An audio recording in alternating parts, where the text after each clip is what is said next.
headed to the top, you can bet that. Catch us cruising in. Hip hop was good, man. It's Mr. Everywhere You Never There. It's the Go Get It TV. I'm your host, Deme D, and I'm excited, man. This is the 50th taping episode of If You Ask Me, Music and Hip Hop Desk, where we talk that music and movie culture from the late 80s to the mid 20s. And for this episode, man, I switched it up, man. I got more of a round table, so we're gonna have like more of a forum. And you know, I've had some returning guests, man. I got my guys here, man. I'm gonna let everybody introduce themselves real quick. Peace, y'all. You already know what it is. Johnny Fastlane. You know, at Johnny Fastlane without the H. Feel me? Oh, Clay Steve's back in the building. Like I left my car keys free to wave until he free to wave. Clay Steve's on everything. It's the worst, your man Slap Shot you.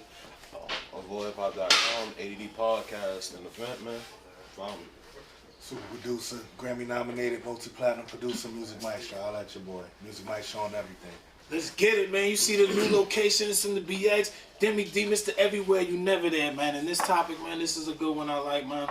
I'm bringing it to the table. I want to know, when did consumers get so interested in record sales and what the artist is doing as far as monetizing, and kind of feel like they lost sight of, you know, actually liking the music or even talking about the music, if you even agree with that at all. So I'm who wants to set it up, man? Who wants to take the floor first? Do you think that is even the case, or do you have a reason why you think it's like that? When the consumers start paying attention to start getting sales, so concerned with it, like when the rappers started talking about platinum and gold. Yeah. Okay. When the rappers started talking about it. Yeah. You want your favorite rapper to have the highest sales in the first week, period. You know what I'm saying? You want them to be able to brag. Plus, record labels give your rapper more money if they're number one for that week, right? For example, Polo G came out with his album the same time as the Migos, and everybody thought the Migos was going to be number one on Billboard, but nah, yo, Polo G was number one. And that's got the Migos looking crazy, you know? So I mean, at this point though, it's already here.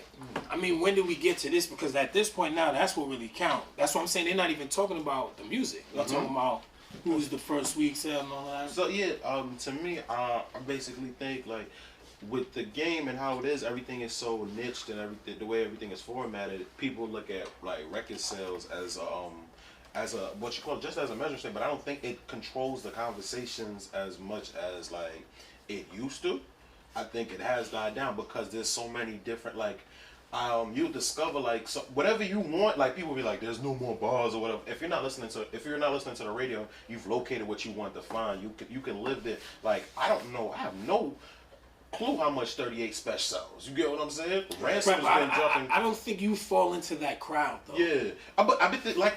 No, I thought it was just more concerned with the. You're more concerned with the music. So maybe that's So I'm thinking maybe it's just a me thing. I think like it's a bragging right. You understand what I'm saying? Like bragging. But that, I don't fucking think it's not the end all be all. And even like for consumers, I don't think so. I think people find what they like nowadays. You know what I'm saying? Your shit. I think it's a mixture. Like all right, so Moneybagg Yo, and I think there's more casuals. Then there's actually people who actually like the music too, so that kind of sways the. So that it makes it appear like it's the talk. And also, it could be a little quick cop out in an argument about. That's my point. Because check this, right? You could be like, just hypothetically speaking, you be like, these two names do not go together. I'm just putting it out there. Right. Niggas will be like, yo, yeah, well, Beanie Siegel, that nigga, he better than Vanilla Ice. But Vanilla Ice sold 100 million. Yeah.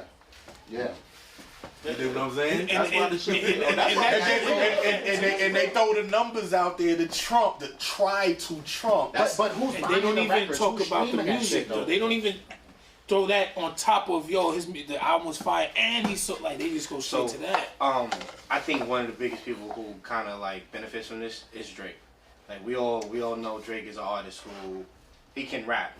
He has the capability of making a lyrical rap song, but for the most part, his songs are songs, they're hits.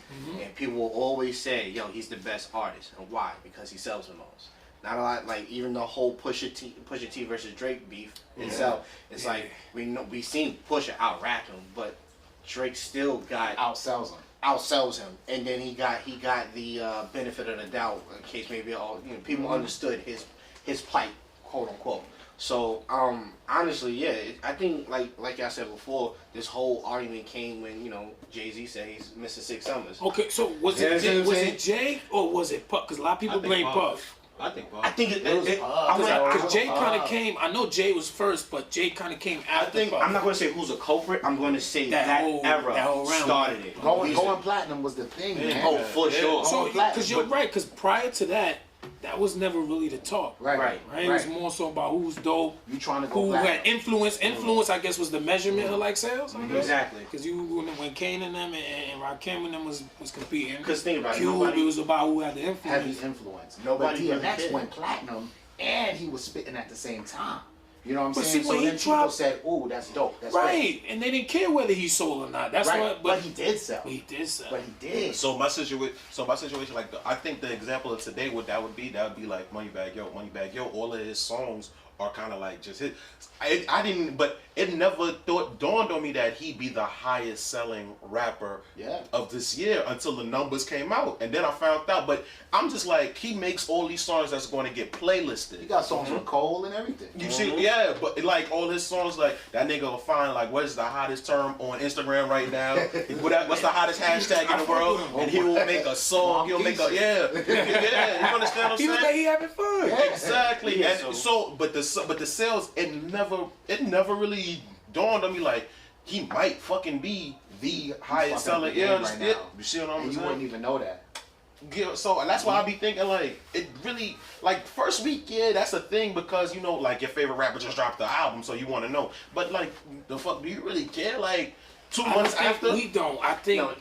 But you think people care like 2 months after? People not checking the sales too. No, they don't. No, when we talk about what they care when the debate comes when you come in any type of comparison, like what he said. For sure. Something to talk about. Something to talk about. Yeah. See, like the reason for this desk is for people who are not like that. When we were debating, we talking about listen, the track was better, the idea was better, the delivery was better, whatever.